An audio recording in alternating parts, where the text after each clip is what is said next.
Queridos hermanos, iniciamos la lección divina de este domingo 29 de octubre, domingo 30 del tiempo ordinario.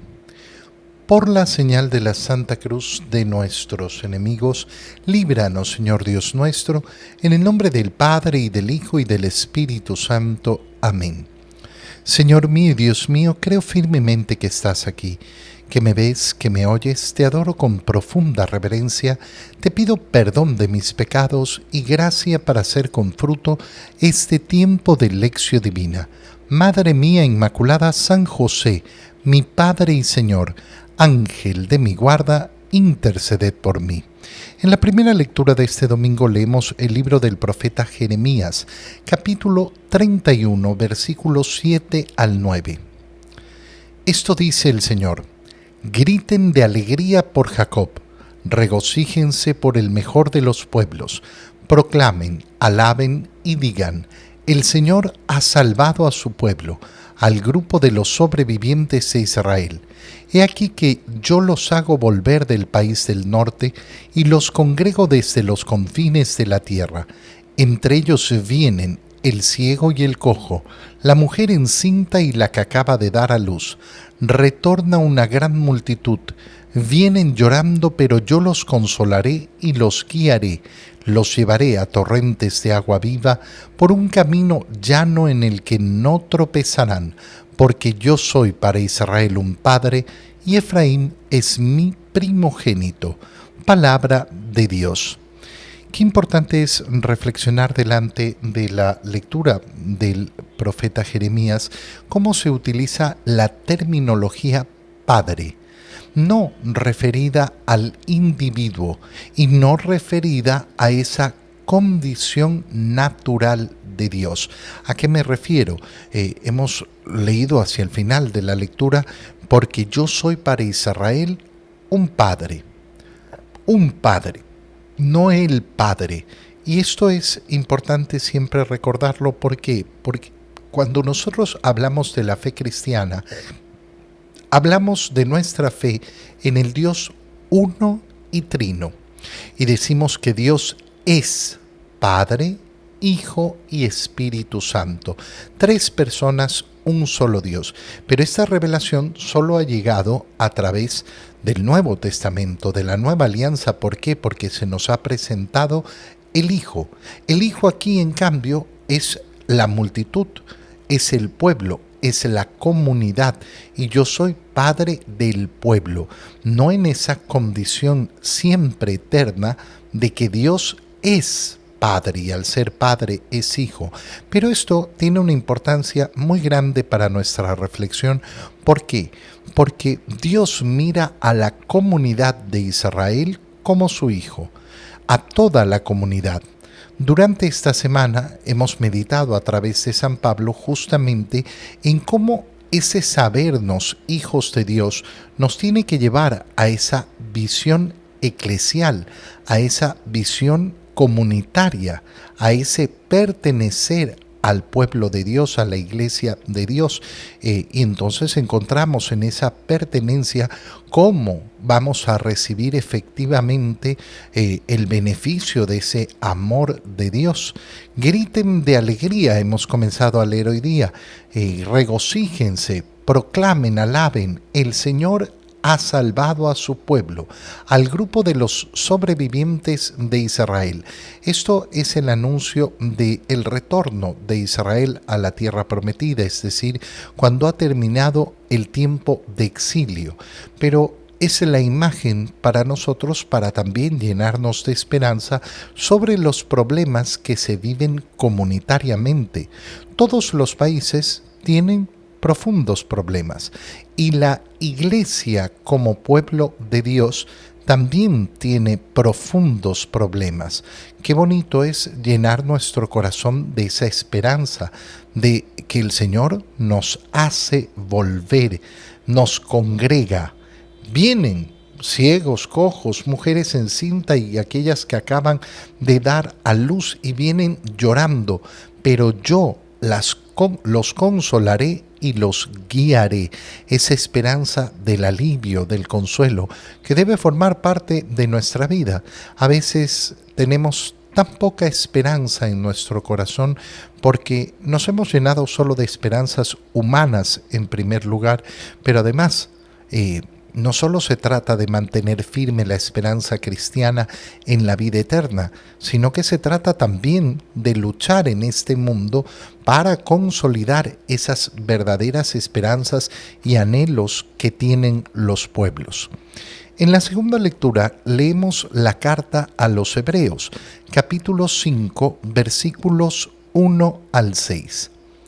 Hermanos, todo sumo sacerdote es un hombre escogido entre los hombres y está constituido para intervenir en favor de ellos ante Dios, para ofrecer dones y sacrificios por los pecados.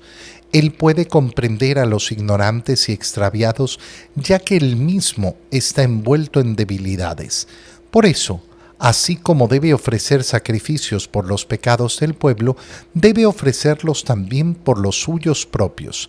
Nadie puede apropiarse ese honor, sino solo aquel que es llamado por Dios, como lo fue Aarón. De igual manera, Cristo no se confirió a sí mismo la dignidad de sumo sacerdote, se la otorgó quien le había dicho: «Tú eres mi hijo, yo te he engendrado hoy». O como dice otro pasaje de la Escritura: «Tú eres sacerdote eterno como Melquisedec». Palabra de Dios. En ese punto de la carta a los Hebreos se comienza a tratar el tema de Jesucristo como verdadero y único sumo sacerdote. Y por eso se nos recuerda cómo funcionaba la antigua alianza. Todo sumo sacerdote es, en primer lugar, un hombre escogido. Escogido. No es que él se postula, es escogido entre los hombres y está constituido para intervenir en favor de ellos ante Dios. ¿Cuál es la función entonces del sumo sacerdote? El ser efectivamente aquel encargado de intervenir en favor del pueblo delante de Dios, de hacer esa intercesión delante de Dios. ¿Qué es lo que tiene que hacer? Ofrecer dones y sacrificios por los pecados. ¿Cuáles son esos dones? ¿Cuáles son esos sacrificios?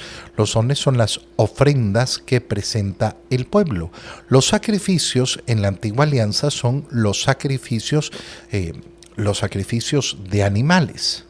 Y entonces nos dice, el sumo sacerdote puede comprender a los ignorantes y extraviados. ¿Por qué? Porque él mismo está envuelto en debilidades. Él mismo es un hombre. Y por eso primero tiene que ofrecer sacrificios por los pecados del pueblo, pero también debe ofrecerlo por los suyos propios. Esta es la condición del sumo sacerdote, el intercesor delante de Dios, pero que cumple con la condición de ser un hombre más. Bueno, ahora lo que va a hacer la carta a los Hebreos es hacernos reflexionar sobre esa condición de Jesucristo como sumo sacerdote y cómo se van cumpliendo las normas de quién puede ser el sumo sacerdote en Cristo y cómo esto en Cristo va a llegar a su plenitud. ¿Por qué no va a poder existir otro sumo sacerdote más grande que Cristo? Y por eso no va a existir más la figura de ese sumo sacerdote. En primer lugar, nadie puede apropiarse de ese honor sino el que es llamado por Dios. Cristo también fue llamado. No se confirió a sí mismo la dignidad de sacerdote, sino que se la otorgó a aquel que le dijo: «Tú eres mi hijo, yo te he engendrado hoy». Ese «yo te he engendrado hoy» significa no solo ese que ha sido elegido, sino aquel que se ha hecho hombre, ese Dios que se ha hecho hombre, adquiriendo esa naturaleza humana para cumplir con la condición. No es que el sumo sacerdote, aquel que va a ser de intercesor entre los hombres y Dios, es Dios mismo. No, resulta que cumple las condiciones de sumo sacerdote porque es hombre verdadero, es hombre verdadero, y como hombre verdadero va a ser ese intercesor verdadero de nosotros ante Dios. Esta figura además se vuelve eterna, o como dice el otro pasaje de la Escritura, tú eres sacerdote eterno como Melquisedec. No hay entonces ningún otro sacerdote, no hay ningún otro intercesor verdadero, profundo, sino es Cristo.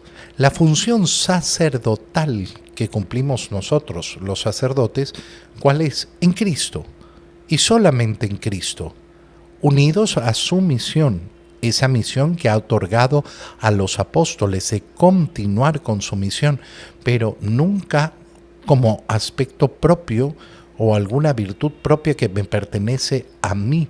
No, las acciones del sacerdote de la nueva alianza son siempre unidas a la acción de Cristo, que es el único y verdadero sumo sacerdote.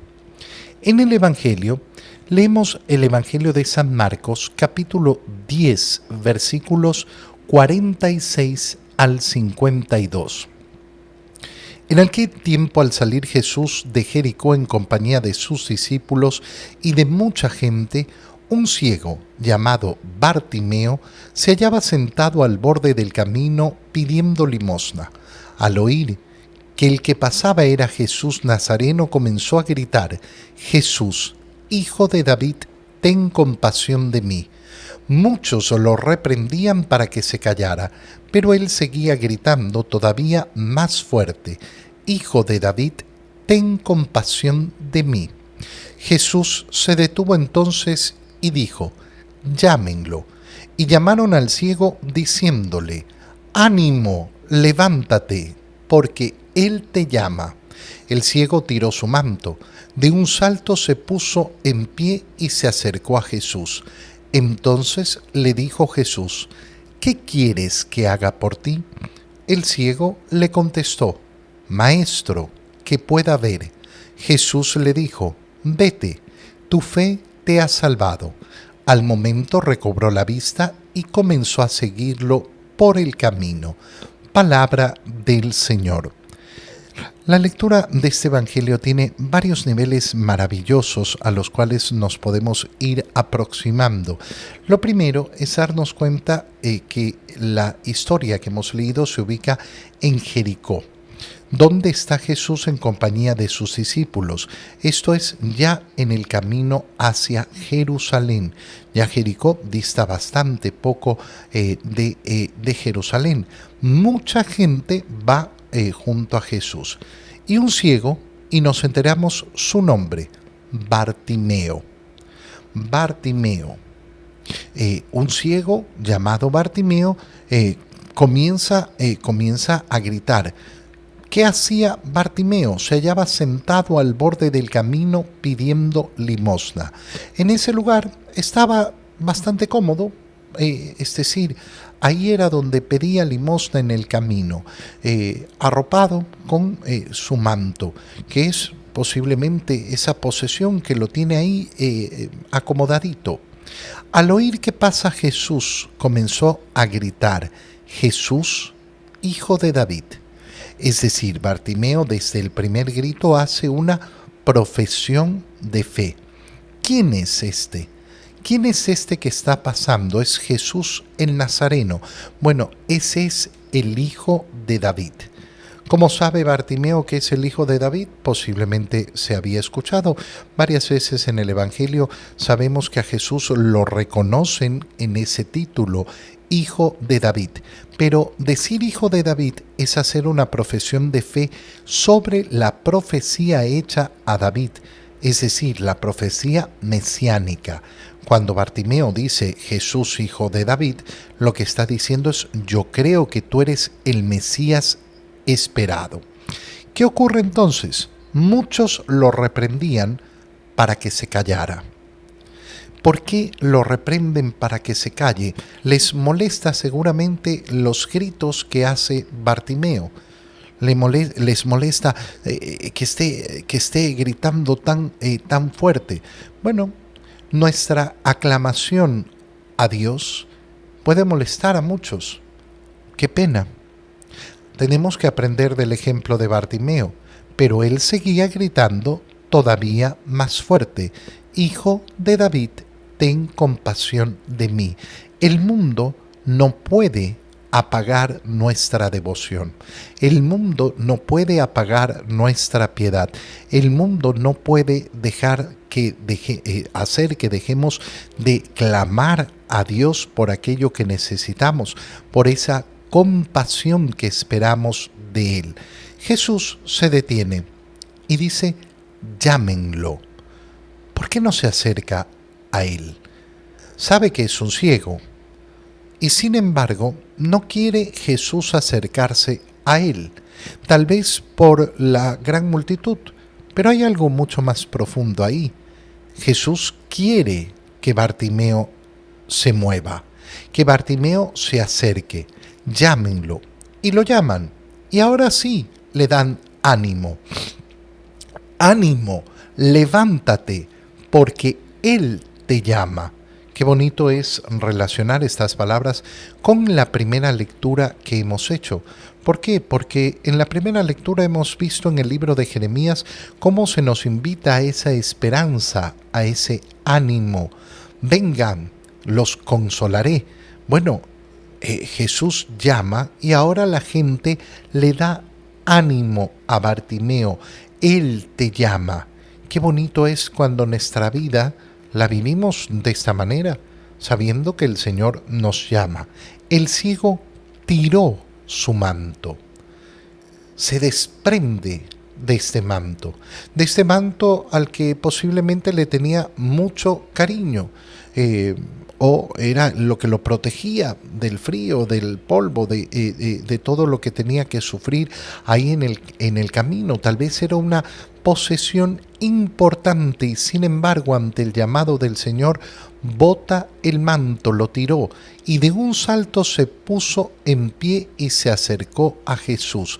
De un salto, es decir, con rapidez. El Señor me llama, voy y voy inmediatamente. Y aquí viene una pregunta que puede producirnos un cierto tipo de duda. ¿Qué quieres que haga por ti?, le pregunta Jesús. ¿Acaso no es obvio? ¿Acaso no es completamente obvio? ¿Qué va a querer el ciego? ¿Va a querer ver? Es evidente. Sí, es evidente, puede ser. Pero Jesús quiere escuchar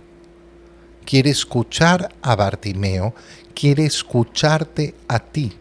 Yo puedo pensar que lo que yo necesito de Dios es evidente, pero ¿se lo has dicho? Tengo que decírselo. El Señor quiere escuchar quiere escuchar nuestra voz, quiere escucharnos hablar, decirle lo que necesitamos. Maestro, que pueda ver. Esta petición es muy profunda. Es muy profunda, ¿por qué? Porque nosotros aquí empezamos una reflexión espiritual. ¿Qué significa ver para Bartimeo? Bueno, para Bartimeo significa recuperar esa vista que no tiene, esa vista física.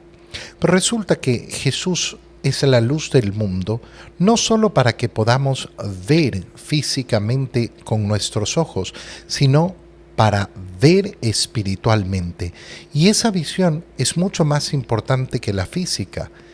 Y por tanto, al leer este Evangelio, qué bonito es reflexionar sobre la importancia de poder ver espiritualmente, de no ser ciegos espirituales. Para entenderlo en profundidad, llega una persona al confesionario y me dice: Padre, yo he logrado ver que este pecado que cometí hace muchísimos años no lo había confesado. Cristo, que le ha permitido a esa persona ver lo que no veía. O yo nunca me había dado cuenta que esto que he hecho siempre es un pecado, que ofendo al Señor. Estaba ciego. Bueno, delante de la lectura de este Evangelio, pongámonos en los pies de Bartimeo.